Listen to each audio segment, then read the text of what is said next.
పెడితే 32 లక్షలు నేను ఖర్చు పెడితే ఇవాళ CMRF చెక్ నాకు 60,000 వచ్చింది.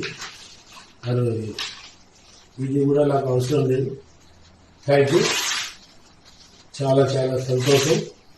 నేను కష్టపడ్డ దానికి, నేను ఇన్ని కొట్లాటలు పెట్టుకున్న దానికి నేను ప్రతిఫలం ఈ 60,000తో నాకు ఒరిగింది ఏం లేదు. Thank you lot. నేను 39 లక్షలు నేను CMRF ఖర్చు ఇచ్చిన ఫైల్ 60,000 రూపాయలు వచ్చింది. 60,000 దీన్ని నేను ఎక్కడ జమ చేసుకోవాలి, ఏం చేసుకోవాలి, తెచ్చి అప్పులు తెచ్చి మనకి ఏమి ఇచ్చుకోవాలి నాకు ఏం అర్థమవుతుంది. అందుకోసం దీన్ని చింపేసిన. Thanks a lot. ఇంకా 17 లక్షలు ఇంట్లోనే చెక్, అది CMRF ఫైల్ ఎక్స్పైర్ అయిపోయింది. ఇక నాకు ఏం తోస్తలేదు కాబట్టి ఇక నేను నాకు విరక్తి చెందింది. ఇక ఈ సంస్థ నుంచి, ఈ ప్రతి దాని నుంచి, ప్రతి వ్యక్తుల నుంచి, అన్నింటి నుంచి, అందుకోసం చించి ఇక ఇక్కడ పెట్టుకున్నా. Thank you.